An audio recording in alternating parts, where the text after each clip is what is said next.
Get ready to embark on a tranquil journey through enchanted narratives. Welcome to a world of soothing dreams. Welcome to Biblic's Bedtime Stories. Araby by James Joyce. Ireland, 1914. North Richmond Street, being blind, was a quiet street except at the hour when the Christian Brothers' School set the boys free. An uninhabited house of 2 stories stood at the blind end, detached from its neighbors in a square ground. The other houses of the street, conscious of decent lives within them, gazed at one another with brown, imperturbable faces. The former tenant of our house, a priest, had died in the back drawing room. Air, musty from having been long enclosed, hung in all the rooms, and the waste room behind the kitchen was littered with old useless papers. Among these I found a few paper-covered books, the pages of which were curled and damp. The Abbot by Walter Scott, The Devout Communicant, and The Memoirs of Vidocq.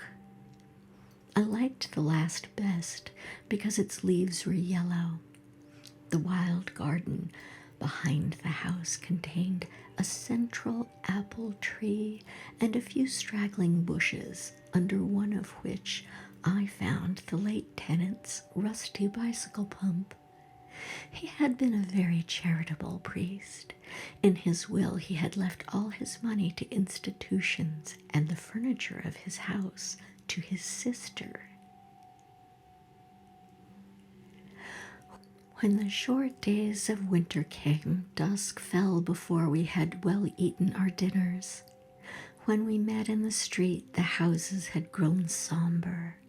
The space of sky above us was the color of ever-changing violet, and towards it the lamps of the street lifted their feeble lanterns. The cold air stung us, and we played till our bodies glowed. Our shouts echoed in the silent street. The career of our play brought us through the dark, muddy lanes behind the houses, where we ran the gauntlet of the rough tribes from the cottages, to the back doors of the dark, dripping gardens where odours arose from the ashpits, to the dark, odorous stables where a coachman smoothed and combed the horse or shook music from the buckled harness. When we returned to the street, light from the kitchen windows had filled the areas. If my uncle was seen turning the corner, we hid in the shadow until we had seen him safely housed.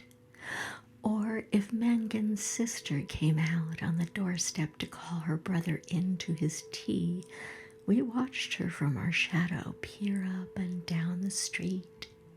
We waited to see whether she would remain or go in, and, if she remained, we left our shadow and walked up to Mangan's steps resignedly.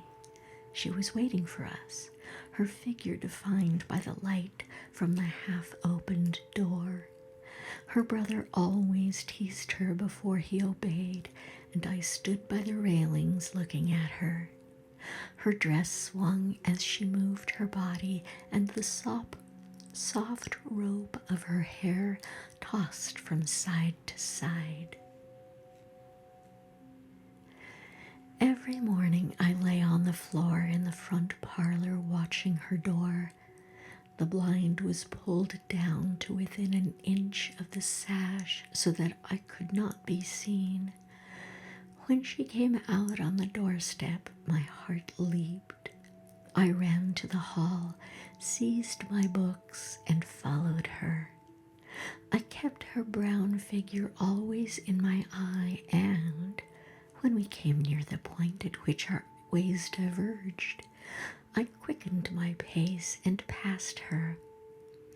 this happened morning after morning. I had never spoken to her, except for a few casual words, and yet her name was like a summons to all my foolish blood. Her image accompanied me even in the places the most hostile to romance. On Saturday evenings, when my aunt went marketing, I had to go to carry some of the parcels. We walked through the flaring streets, jostled by drunken men and bargaining women, amid the curses of laborers, the shrill litanies of shop boys who stood on guard by the barrels of pigs' cheeks, the nasal chanting of street singers who sang a "Come All You" about O'Donovan Rossa, or a ballad about the troubles in our native land. These noises converged in a single sensation of life for me. I imagined that I bore my chalice safely through a throng of foes. Her name sprang to my lips at moments in strange prayers and praises of which I myself did not understand. My eyes were often full of tears. I could not tell why, and at times a flood from my heart seemed to pour itself out into my bosom. I thought a little of the future. I did not know whether I would ever speak to her or not, or, if I spoke to her, how I could tell her of my confused adoration. But my body was like a harp, and her words and gestures were like fingers running upon the wires. One evening I went into the back drawing room in which the priest had died. It was a rainy, dark evening, and there was no sound in the house. Through one of the broken panes I heard the rain impinge upon the earth, the fine incessant needles of water playing in the sodden beds. Some distant lamp or lighted window gleamed below me. I was thankful that I could see so little. All my senses seemed to desire to veil themselves, and, feeling that I was about to slip from them, I pressed the palms of my hands together until they trembled, murmuring, "Oh love," many times. At last she spoke to me. When she addressed the first words to me, I was so confused that I did not know what to answer. She asked me, was I going to Araby? I forgot whether I answered yes or no. It would be a splendid bazaar. She said she would love to go. "And why can't you?" I asked. While she spoke, she turned a silver bracelet round and round on her wrist. She could not go, she said, because there would be a retreat that week in her convent. Her brother and 2 other boys were fighting for their caps, and I was alone at the railings. She held one of the spikes, bowing her head towards me. The light from the lamp opposite our door caught the white curve of her neck, lit up her hair that rested there, and, falling, lit up the hand upon the railing.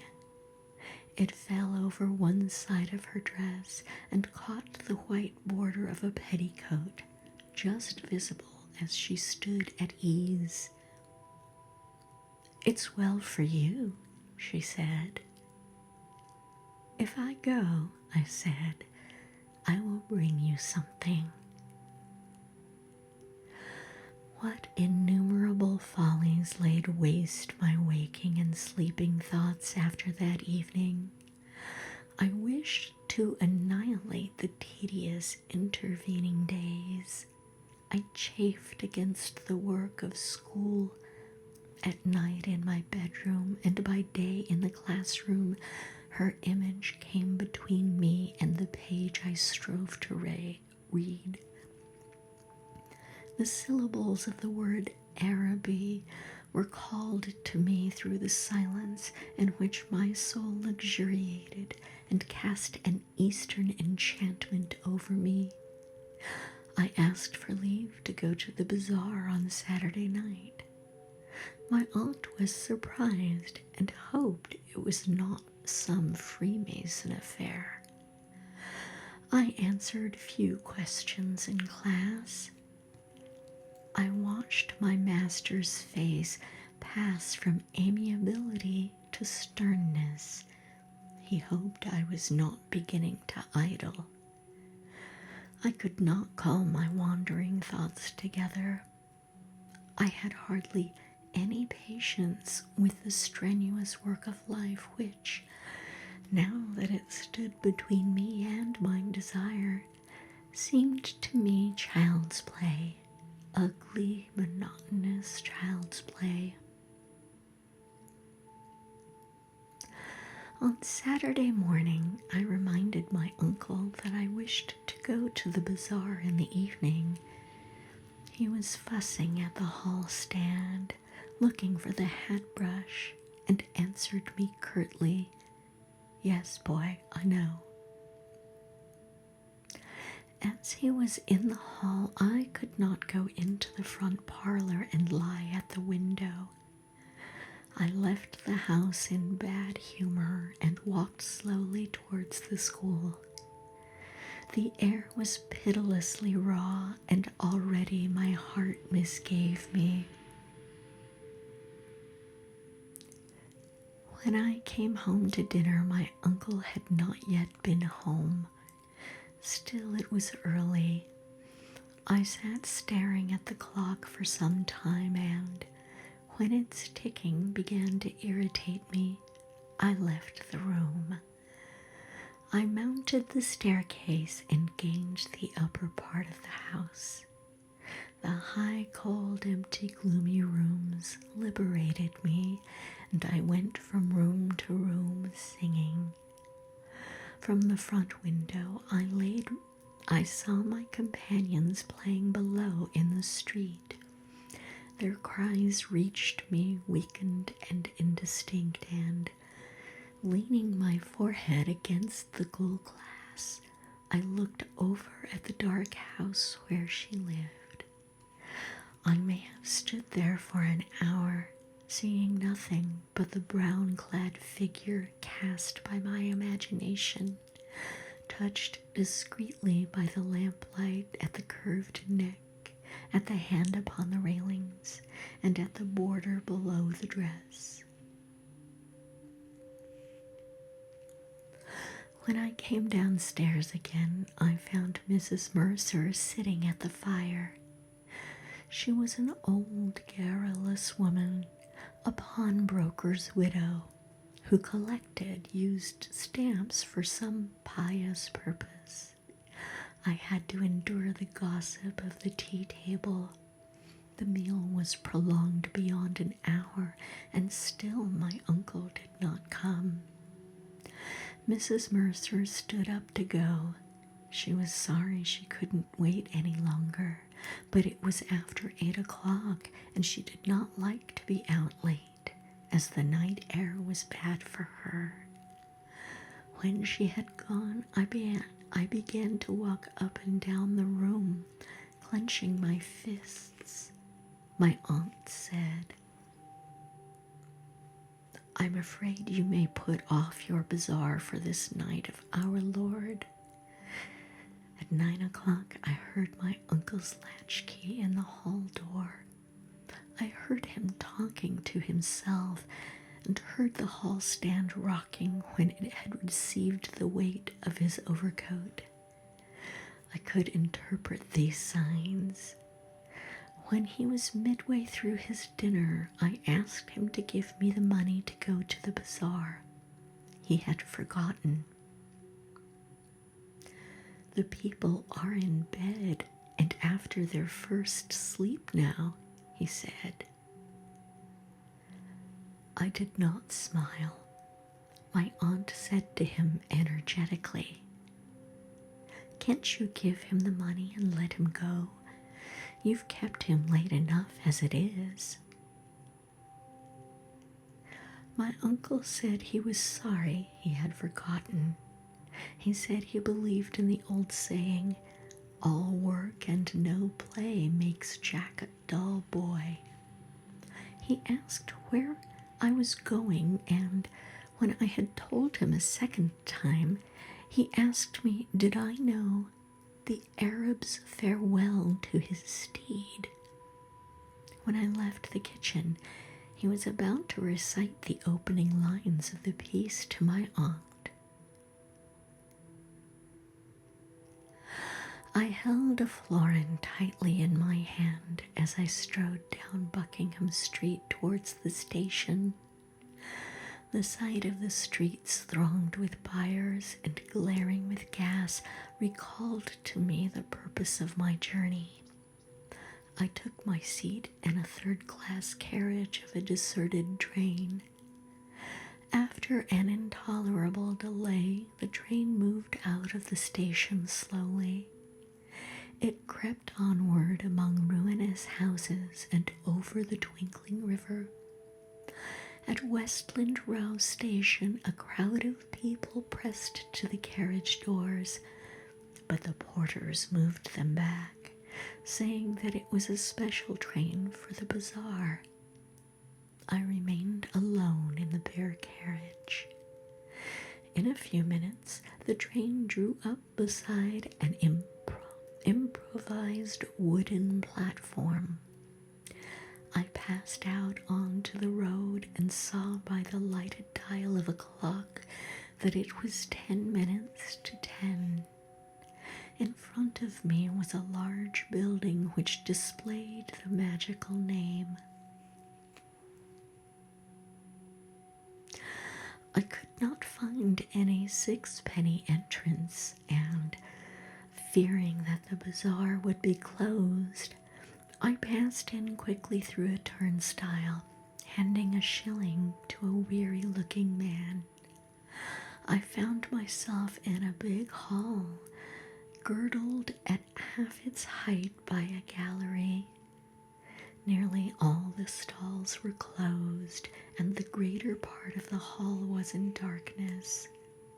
I recognized a silence like that which pervades a church after a service.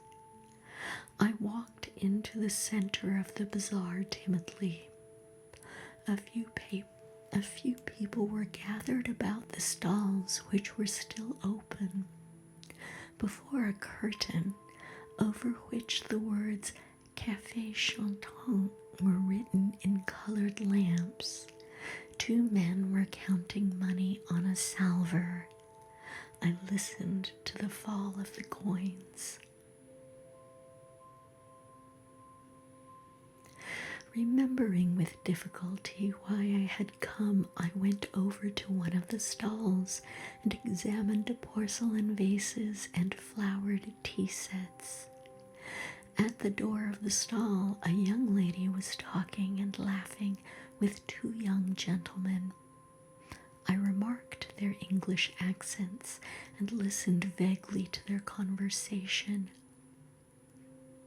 "Oh, I never said such a thing." "Oh, but you did." "Oh, but I didn't." "Didn't she say that?" "Yes, I heard her." "Oh, there's a fib." Observing me, the young lady came over and asked me did I wish to buy anything. The tone of her voice was not encouraging. She seemed to have spoken to me out of a sense of duty.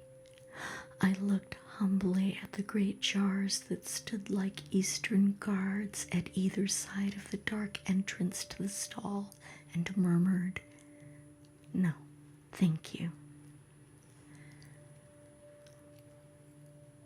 The young lady changed the position of one of the vases and went back to the two young men.